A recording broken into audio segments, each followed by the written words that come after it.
وہ آدمی جس میں تنہائی میں اللہ کا ذکر کیا، اللہ کو یاد کرنے بیٹھ گیا، کوئی دیکھنے والا نہیں تھا، وہ تنہا تھا، حجرے میں تھا، اپنے بند کمرے میں تھا، اپنے رب کو یاد کیا۔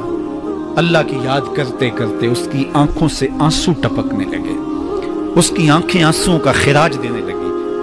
تو میرے اور آپ کے آقا و مولا نے فرمایا کہ یہ آنسو اتنے قیمتی ہیں، ان آنسوؤں کے بدلے میں قیامت کے دن اسے عرش الہی کا سایہ نصیب ہوگا، عرش الہی کا سایہ اسے نصیب ہوگا ان آنسوؤں کے بدلے میں۔ رومی علیہ رحمہ فرماتے ہیں جہاں پانی گرتا ہے وہاں سبزہ اگتا ہے، جہاں آنسو گرتے ہیں وہاں رحمت اترتی ہے۔ تو اس لیے جو اللہ کی یاد میں رونے کا لطف ہے اور اللہ کی یاد میں آنسو بہانے کا اجر اور صلہ رکھا گیا ہے، یہ گناہوں کو دھو ڈالتا ہے، یہ اندر کی صفائی اور ستھرائی کا سبب اور ذریعہ ہے۔ میرے اور آپ کے آقا و مولا نے فرمایا راتوں کی تنہائیوں میں اٹھ کے قرآن پڑھا کرو اور قرآن پڑھتے ہوئے رویا کرو۔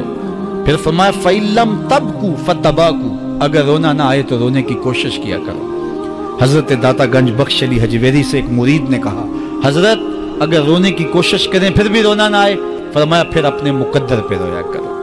تم اتنے سنگ دل ہو گئے ہو کہ تمہاری آنکھیں آنسوں کا خراج نہیں دیتی۔ جو رونا نہیں جانتا وہ اللہ کی رحمتوں کو اور اللہ کی کرم نوازیوں کو کیسے سمیٹ پائے گا؟